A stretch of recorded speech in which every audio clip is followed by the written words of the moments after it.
Hello and welcome. This is a bonus episode today. Last weekend I was at the Upreneur Summit in London, organised by Chris Ducker, which was a fantastic event. And we were talking about online business and how we can improve things like our blogs and our podcast to give even more value to you, our listeners and our audience. And while I was there, I chatted to Daniel Bauer, who I'd met at Podcast Movement in America earlier in the year. And this particular recording I'd done with Danny a couple of months back, and we had a fantastic conversation again at the Upreneur Summit where we met up in London last week, and I thought it was the ideal opportunity for you to hear that conversation now, fresh in my mind, having spent a weekend with him and talking fantastic things about education. And as a head himself, and as I said, a Better Leaders, Better Schools podcast, he's got some absolutely fantastic ideas and resources which could really help you both as a leader in terms of leading your classroom and leading your school if you're a head teacher, but also how you can actually go about getting some support for projects and things that you'd like to put on in your school. So I hope you enjoy this. This is a bonus episode, and it's with Danny Bauer from Better Leaders, Better Schools podcast. Hello, and welcome to the Education on Fire podcast. The place where we share creative and inspiring learning in our schools.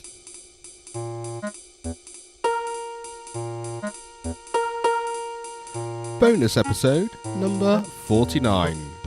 Hello and welcome back to the Education on Fire podcast with me, Mark Taylor. Today I'm absolutely delighted to be joined by Danny Bauer. He's a fellow podcaster of the Better Leaders, Better Schools podcast. And I've been listening to his show, and I find the whole idea of leadership within schools really interesting because from my experience of going around different schools when I'm doing music in various situations and different schools and different environments, you can usually tell what the ethos of the school is, and it usually comes from the top and filters down through the staff and all the people involved in the school. So I'm really looking forward to bringing you this sort of bonus episode, really, because I wanted to sort of share some different podcasts that you can listen to. So welcome, Danny. Hey, Mark, thanks so much for having me. And, I love being on bonus episodes. This is fun because this is about packing in value and sneaking in some resources that your listeners can really enjoy. So thank you so much for having me on the show. It's absolutely my pleasure. And as you will hear from the accent, Daniel is from the US, and so we're going to have we're going to have an interesting conversation about probably the different types of education and our sort of slightly different experiences. But I think the whole sort of ethos idea and the fundamental ideas of what's important in education are the same across the world, and so it'll be interesting to see where all these things start to tie up and sort of come together. So can you give us a bit of a background about yourself then, first of all? Where do you teach? How do you teach? Why leadership in particular for the podcast? And we'll get a bit of an idea of how that background all comes together. Yeah, absolutely. Thanks for asking, Mark, and thanks again for having me on the show. Background-wise, I always knew that I wanted to be in education. When I was in high school, I just so thoroughly enjoyed working with my peers and seeing that metaphorical light bulb moment. And when people make connections and they engage in interesting and difficult content, I felt good about myself helping others. Some of the best experiences I had in school were, just great classes where the instructor made the content come alive. And they did that through creating an awesome environment where we could connect as peers, and then just telling great stories that a lot of times had some comedy inputted into it, and just made the content, like I said, come alive. So I went to school to become an educator. I left Illinois, and I was sick of the winters, Mark, and so I went as far away from snow as I could, and I found myself in Atlanta, Georgia. And I started teaching middle school English and reading. Did that for a few years, and I stayed connected the whole time to my mentor who taught me to be a teacher. Her name was Professor Arlette Willis, and after 4 years of teaching, I called, and we actually stayed in contact throughout my whole teaching career, and I would just ask her questions and give her updates. So after 4 years, she said, "Danny, listen, it sounds like you've been doing a great job in Georgia, but I want you to come back and work on your master's degree. If you do it, I'll pay for it, and you'll get to train, some of the in-service or pre-service teachers." So I got to work with student teachers. I worked on my master's of curriculum and instruction, and that brought me back to Illinois.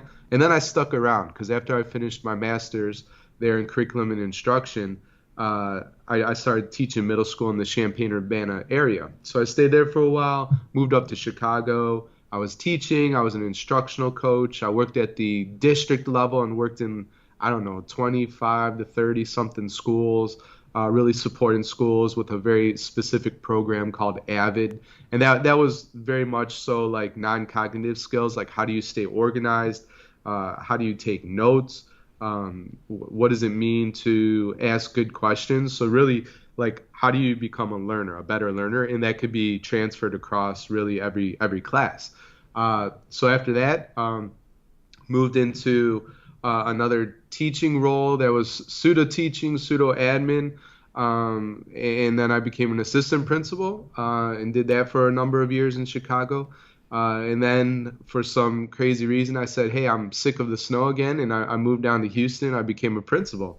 And in that time, Mark, when I was in Chicago, I wanted to have deeper, more authentic conversations about leadership. And the irony is that locally, I try to have these leadership dinners. Chicago being the third largest city in the United States, I figured, hey, we got plenty of people around that we could dig into leadership and have these talks. And I probably had about 2 of those types of dinners, and they were just hard to consistently have. That was very, very frustrating. And at the time, I was listening to a lot of podcasts, and, that's like what we're doing now. We're just having great conversations about education. I thought, well, let me do that for school leadership specifically. So I started Better Leaders, Better Schools, and started having conversations with people, with a lot more experience and much smarter than me. And I learned a lot. So I did that show for myself, for professional development for myself. I asked questions that I was interested in so I could literally become a better leader. But then, podcasts are pretty popular, and there's a certain type of person that likes to listen while they're on their morning commute or doing the dishes or folding clothes or on a walk, outside. Who knows, whatever it is, they like to listen and learn that way. So I just wanted to put that free content out there for people. And that's been about a year and a half now. I started in September 2015, and it's turned into from a passion project to something I want to pursue full time. That sounds really interesting, and I like the. I had a mental picture in my head of you literally on an airplane going from the snow to the sun and backwards and forwards and all those sort of things, and just that whole idea. I was just thinking, I'm sure Chicago gets pretty cold in the winter, and so I thought, yeah, you've obviously sort of that sort of hankering back to what you were escaping from, and then backwards again, that sort of toing and froing, which is I just had this sort of mental image going on in my head of that sort of, like you see on some movies, you have that sort of, they sort of show you a map of the US or whatever, and they sort of show you the flight paths of each one you go in as you sort of changed your job and actually did different things. So anyway, that's exactly what I was doing, Mark. And now, like I told you in the pre-chat, I'm gonna be flying over the pond and joining your region of the world, and welcoming the cold weather again and possibly some snow as we move to Belgium. So there we go. Yeah, and the irony of that today is the fact that it's nearly 30 degrees here in the UK and it's absolutely baking hot. And my little recording room is a loft conversion, so it's got fantastic insulation and it keeps me lovely and toasty in the winter. But when it's hot and I've got all the windows closed, obviously to keep all the sounds of the kids that are playing outside and all that sort of thing away from the recording, it's absolutely sweltering in here. Oh boy! So this is a labor of love for you. Yeah, exactly. It's not that they're talking about the snow. I'm quite enjoying it. It's just that sort of cooling down effect as as I'm sweltering myself. Anyway, that's by the by, as they say. So so how long have you actually been a principal, and the leadership element is obviously something you've been really interested in all through all your educational professional life, but did that general thought process and that idea help you, do you think, as you became a principal and you were able to sort of call the shots and make the ideas, or did you find that once you were actually in that position you were then suddenly coming up against things you didn't know and you were sort of trying to find out the best way of being a leader for the staff around you? I was always interested in leadership. And in Chicago, I used to attend this conference called the Global Leadership Summit. And I think that coincided nicely with some leadership roles I was finding myself in within schools. And all of a sudden, I just started thinking about that more deeply. I had leadership roles prior to Chicago, running, the ELA department or AVID program. And what I saw and what I noticed, right, was that I was able to leverage my skills and my ability to build relationships with people to have a larger impact that was outside of just my classroom.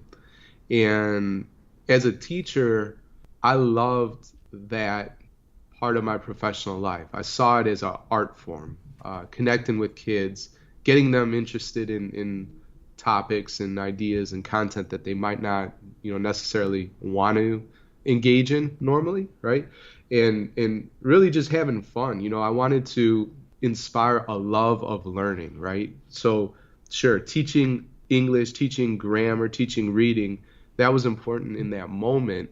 But I wanted people and students to be hungry when they left the class to continue that type of engagement with literature, poetry, and all that stuff. Anyway, when I moved to Chicago, went to the conference, really started thinking about how do I maximize my impact? And I think too, as we age, we start thinking a lot more about legacy as well. And just different opportunities continue to pop up where I was given just a little bit more responsibility. And there's those parables and ideas that, if you are responsible with a little bit, right, you're going to be given more. And that's what I found to be true in my life. So I wanted to have more and more impact. I was getting opportunities to do that, and I wanted to be responsible in my stewardship of that very heavy responsibility. So that's really, I think, how I got very interested in that topic. Yeah, and I think you're right. It's very easy, or I sort of find often the case. You think too far ahead. If I do this, it will lead to this, and it will then lead to this, and then I'll end up being in this position. And it's actually much more about the day-to-day stuff. Today I'm going to do this, and this is what I need, and then from there, doors open or opportunities arise, and then you can just follow them on literally step by step, and that way I think you really have a path which develops for you, then, don't you? Rather than having to try and create one from yourself. Absolutely, yeah, I'd agree with that for sure. Now, here on Education on Fire, the principle of the podcast is that while we might like the education system to be different, or work in a slightly different way, and unless we are a politician and we're able to change the curriculum or that sort of thing, one of my obviously big passions is the arts, and the arts are sort of being eroded as we speak, in terms of finance and curriculum and that sort of thing. But the focus of the podcast is to sort of highlight things that are going on which are inspiring and creative in schools, because there is some amazing things going on despite the sort of the political culture and of the curriculum and things. And what I'm interested in terms of talking to you as a principal, is if our listeners have come across something from one of our podcasts and think that's a really great idea, I'd really like to implement that in my school. As a principal, as a head, what do you find is the best way for a member of your staff to approach you and talk about something that they might have found which is outside of the school, or maybe even something out of your understanding or your experience that might be the best way to then ease that in conversation into, well, can we try and implement this in my classroom? Or I guess it might be if it's a bigger project, can we actually implement it into the school? What way do you find as the principal works best in terms of getting your attention and opening that conversational door? That's a really interesting question, Mark. I like that you asked that, because essentially what I'm hearing you ask is, how do you approach a principal, a head of a school, and get them excited about an idea that you're excited about and you want to lead? That's exactly it. Yeah. Yeah, and so I'll speak from my perspective. I'm always looking to innovate and think about different ways we can serve kids at an even higher level. So if Mark came to me and said, this is something I want to do specifically in the arts, so to speak, if you were fired up about it and you were ready to lead that project, I asked myself, well, how do I remove barriers and obstacles so that he can be successful doing this for our kids? Because if you're excited and you can connect the dots for me, like how it's going to benefit students, then I want you to do it. Because as a head of a school, we want to do these things all the time, but we're not sure how we're going to do it, who's going to lead it, right? And I think a big obstacle for school leaders is not wanting to overburden your staff. At least that's my perspective. And so, if you came to me and said, this is something I'm excited about, that's almost enough.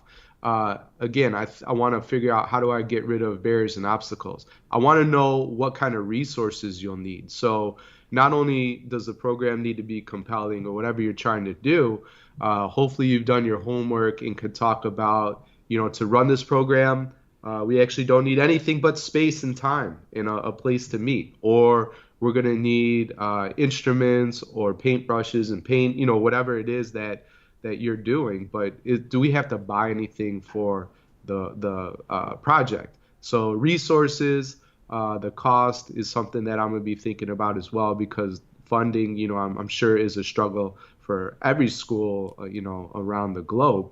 And so if you can answer those type of questions, I think we can make it work. Depending on your leader too, I'd be interested how it aligns with our mission, vision, and values. And I think so if you could say, here's how it aligns to where we are and where we're going, this is why it benefits kids, and these are the resources we'll need, that helps me understand very quickly, how difficult it will be for me to support it and for you to implement. But I think 95% to 96%, these are totally just subjective percentages. But the majority of it, Mark, is just you being fired up and excited. And that lets me just think about, how do I help you be successful? I think that's an amazing piece of insight, because the one thing I took away from that was you often have a perception, if you've got to sell something, I want to do this, and you start to think of all the things which are going to be tricky to do. But what I loved about what I heard there was the fact that you're thinking, well, of course we can do it. If you're fired up and you've got all your homework done and you really understand what it's all about, the starting point is yes, of course we can get it done, and let's just remove things that are going to make it difficult so we can make it happen as easy as possible. And for me, that just sounds like, you're sort of rising to the top and you're sort of floating, and the whole thing is already further down the track before you've even started anything, which I really like. That's a really exciting way to be, because then you sort of feel enthused, and your team's building already, from the idea that's been brought to you, that's already carrying on. And I think that's a really great philosophy to hear. And I guess as well, from, a teacher going to a principal or going to their head and asking about those sorts of things, if they perceive that that's the thing to do, they can go and say, look, these are the facts, this is why I'm fired up about it, this is what I've heard, this is where you can find out more things about it as well. Mm-hmm. And also with then thinking about, taking away some of those barriers at the same time, I think you're off to the races really quickly, and that feels like not just a supportive thing to do in that particular project, but you then know that there'll be another project or another opportunity that's going to come along. Yes. because you've created that environment for that space to happen. Absolutely. And, before we started recording, we were talking about, hey, where do you want to take this conversation, or you just kind of want to just see where it goes? And I said, I love improv, because I think the best podcast for me, and when I record them for my show, of course, I have a framework of questions, but a lot of times we will throw them out, or the conversations will veer over here and over there, because that's just natural. And I think it's exciting, and I think it's interesting for both us, so the content creators, the participants, and the listeners. But the reason I say that is because as a leader, it's very much like improv in the sense, and I don't know if you're familiar with improv comedy, but there's this idea of yes and, right? Yeah. And so I think that's very, very important, a skill for anybody. It doesn't matter your role, what profession you find yourself in. I mean, this applies in your relationship, with your partner, with your kids, everything. When you say no, things get shut down. When people get hurt, they might take it personally. And of course, sometimes you're going to have to say no, right? But in the context of what you're saying, a teacher is really excited about starting some program that's going to benefit kids. I need to have the disposition of saying yes and, like, yes, that's a great idea. and here's what it's going to take to make it happen, right? The reason that works in improv is because when you throw out some, just preposterous, crazy idea, when the person goes with it and continues along with that story, it's hilarious for the crowd. But when somebody says something that's just ridiculous and somebody on stage says no, the joke is over. So a yes and is so so important. And I think any type of leader, any just individual in general, it's a great way of going about life.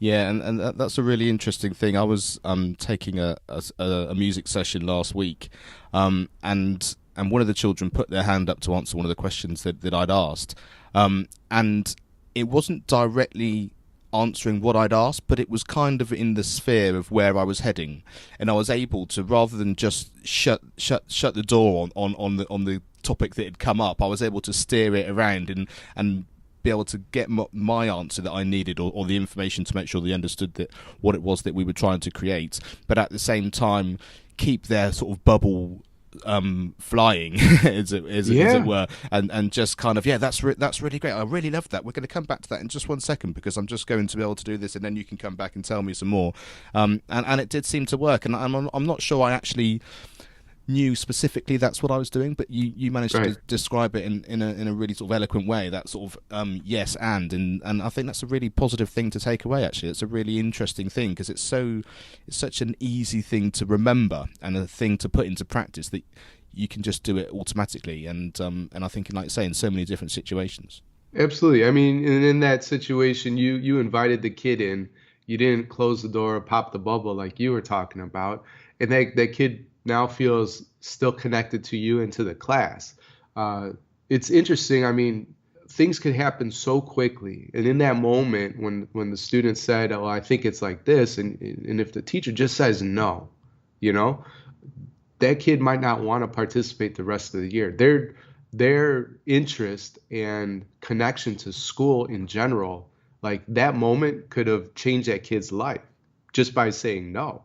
And by inviting them in or saying, that's a really great idea. I like what you did there. That's not necessarily the direction I was thinking, but here's, by affirming that, you keep the connection alive in the classroom. And I think that, at least from my perspective, the relationships, the atmosphere, the climate and culture you build in your class needs to be one of connection, of positivity, compassion, all that. And if you're lacking that, I think you're just missing out on a really great opportunity for what you can do for kids.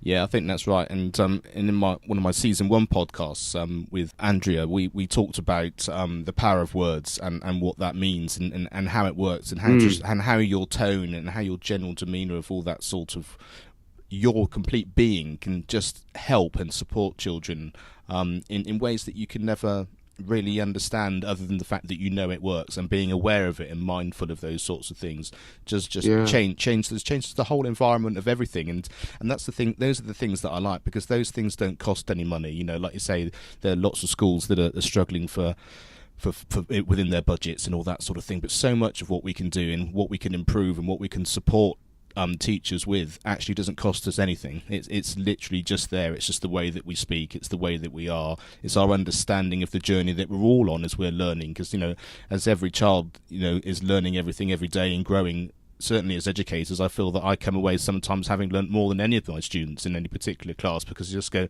yes, I really got that. I really understood that, and I've done it in a slightly different way, and that's enabled something to be completely transformed and improved. And it wasn't something I was planning on improving. It just did. It just grew and was very organic. And I think being creative in that way and allowing to be led by your students, I think is just it just opens that door for them to feel like they can be creative as well, and they can find out answers, and they can be enthused to go and look at something and follow their pipe dream, really, whatever that happens to be, in whatever part of the education topic that they may be studying at the time. Yeah, that's great. So what is your sort of vision for the podcast, Better Leaders, Better Schools? Is it specifically leaders within education that you often speak to, or is it people that are leaders generally in other fields as well, which actually crosses over into education? Do you sort of have a sort of a parallel way of speaking to those people too?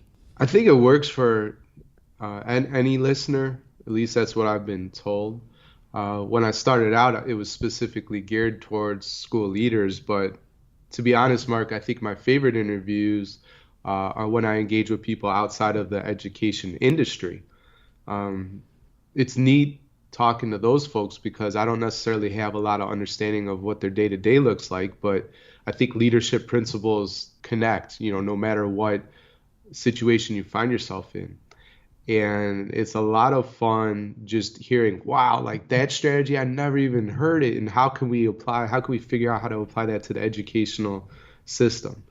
And I think too, just talking to folks that aren't necessarily principals or headmasters or anything like that, it challenges me. It keeps me on my toes, and I end up learning quite a bit. So the main topic is leadership in general, but if I am interviewing a school leader, I'll ask them some very specific questions about education. Otherwise, we kind of just dig into leadership in general, building relationships, building influence, and having a great impact in whatever organization you find yourself leading.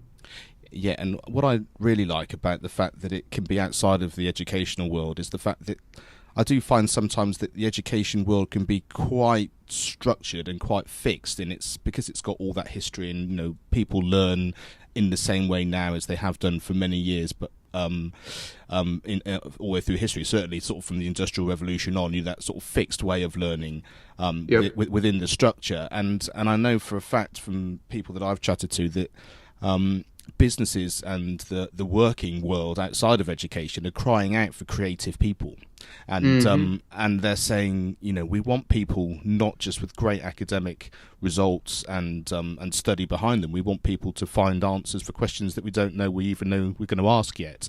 Yes. And so they have to work in a certain way. They have to like being part of a community. They like to be able to take initiative and all of that sort of thing. So I think what you're doing in a sort of really fantastic way with that part of the podcast is the fact that without doing anything too dramatic, you're bringing in those principles that businesses and people outside of education are working on and of being successful with, and it's automatically being fed into the education system without saying now you need to do it a certain way, because it's much more organic like that. And sort of grassroots, the leaders that are listening or the teachers that are listening are thinking, I hadn't thought of that, like you said, I'll apply that. And so the education system does start to change, and it starts to change for the better, and it becomes a little bit more attached to the community and the wider world, I think. Yeah, and based on what you're saying there, I think schools are very slow to change, and there's a lot of reasons for that. I think one of them, just the gigantic size of the bureaucracies they operate under, and it's political. It's they tend to be traditional too. We're dealing with children, so I think people are scared sometimes to innovate and change things, even though in the same sentence they'll talk about how schools need to change. So they're slow to change, and I'm trying to maybe encourage and speed up the ability for schools to innovate by talking to people outside of education and finding out what they're doing. And what I'm finding, what I'm seeing through people comments on social media or through email, I think the person that listens is that type of driven, hungry educator, has some type of role within a school, and wants to see schools be more adaptive and be more modern. And like you said, help kids figure out how to solve interesting problems, because that's really what they need to be equipped with, because the world's changing so fast. So it's more about how do we give them mental models and frameworks on how to think, as opposed to necessarily understanding everything about geometry or history or whatever. That stuff's important, so I'm not saying it isn't. But it's how do you adapt to life and to the ever-changing environment that's out there and solving interesting problems. That's where we really need to serve kids. Absolutely, and I did an interview in my season 2, the ICT with Mr. P, who does all manner of education through computing and that type of thing. And he was saying exactly the same thing. It's that kind of, if you're just going to sit down and have to write something, then it can be quite disengaging.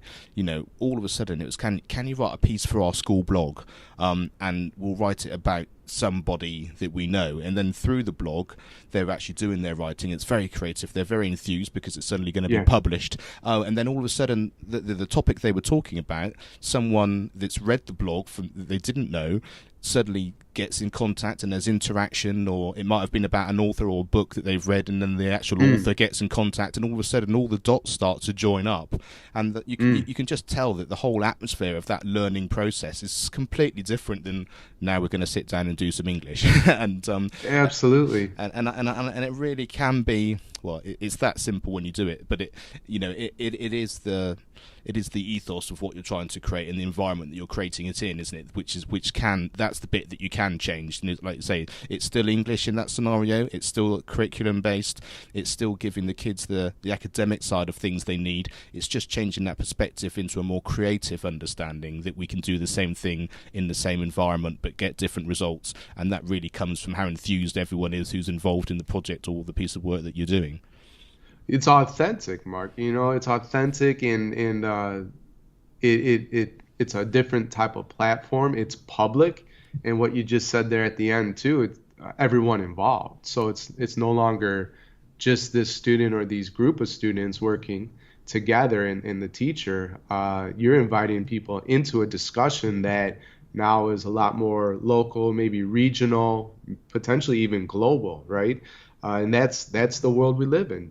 I think the neatest thing, and I forgot to mention this, right? When I started the podcast and operating in the third largest city in the U.S., Chicago, having difficult times having these local dinners, the irony, Mark, of it all is when I went global with the conversation, it was easier to have the conversation. So I'm talking to you. You're in the UK. You're not anywhere near me, right? Absolutely. It's the morning here, afternoon by you. Like, what is this? But what an awesome opportunity by leveraging technology and talking about something we care about, that we get to do that. I have listeners that are around the world. I coach some school leaders. I got 3 masterminds that I run and try to develop the leaders there and their leadership capacity and skills. But a number of people from the U.S. There's Australians in the group, Canadians.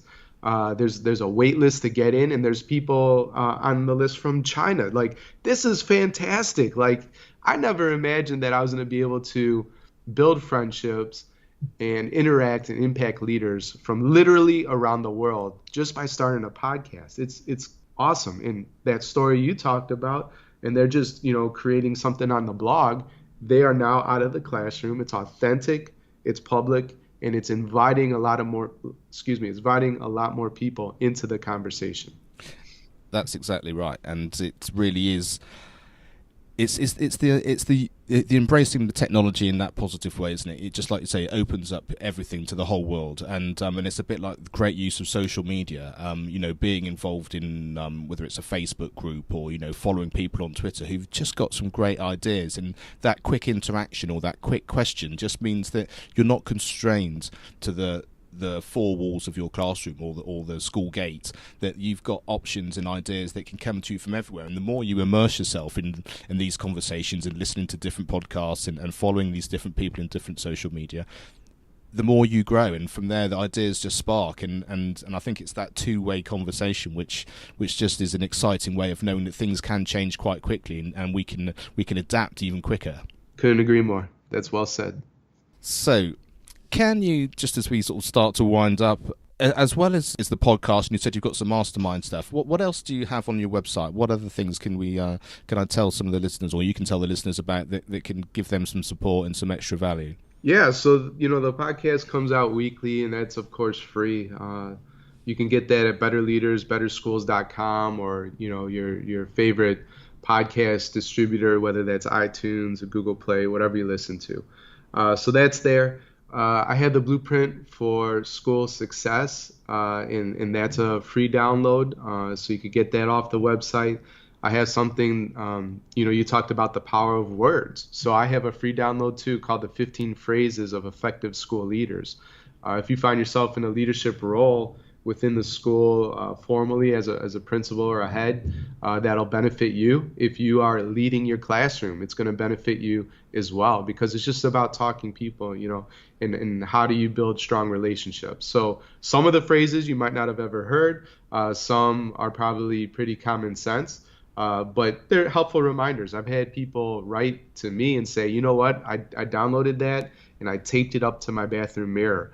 Or I had another principal from Australia, and Clayton told me how he led a professional development session with all his assistant principal and instructional coach team, talking about why those phrases are important, how often do you use them, and if you don't use them, why not, So it started a great discussion with those guys. Something new that I've done, and you just have to check out the site. I welcome people to join the newsletter. I'll let people know when there's different workshops that I'm doing. So I've done something called a leadership sprint. Very cool. It's on the application Slack, and over 2.5 hours, I release, I think, 10 to 12 videos that are about 3 minutes in length, and everybody has their own specific room. So they watch the video and then they discuss. But Mark, it happens so fast, it's a sprint. So within 15 minutes, there's a new video, and that happens over 2.5 hours. And you think about leadership, and you don't have too much time to think, so that you second guess yourself and you have this discussion. So that's a lot of fun. And a new course that I just started with some people, it's a 6-week course. I call it Goal Crushers, but I have this secret system, Mark, that is how to get more done in 3 months than most people do in an entire year. And I'm doing this for the first time as we're recording, and we're entering week 6 right now, and people are just getting so much value from that. And it's honestly, it's changing their lives. It's really cool to see folks grow through that content. So as a content creator, I'm constantly reading and listening and watching videos. And so really I combined all the best stuff that I've learned about productivity, things that I've tested on myself, and folks get some, resources and templates to work through. And, in that specific course, it helps them be much more productive. So that'd be useful for any type of person that, that wants to get more done. So that's a lot of the stuff they can find there for free. But I think just by starting to listen to the podcast and getting on the newsletter, I'll keep you updated on everything that's going on. That's fantastic. I mean, there's so many great things there which are going to be supportive for any of our listeners. And as you say, it's betterleadersbetterschools.com, and that's the place to go. And from there, you've got access to everything. So, yep, fantastic. Well, thanks so much for your time today. It's been really interesting chatting to you, and I hope will wish you well with your move across to Europe, and it sounds like it'll be an exciting change of life. So I guess the great thing is, as we were talking about technology before, is that from a content point of view and a podcasting point of view, apart from the place that you plug your computer into, nothing else really changes. Yeah, that's great. I'm ready to start my European adventure and connect with my brothers and sisters over there. This is going to be fantastic. Thanks again for having me on the show. Thanks for listening to the Education on Fire podcast. For more information of each episode and to get in touch, go to educationonfire.com. Education is not the filling of a pail, but the lighting of a fire.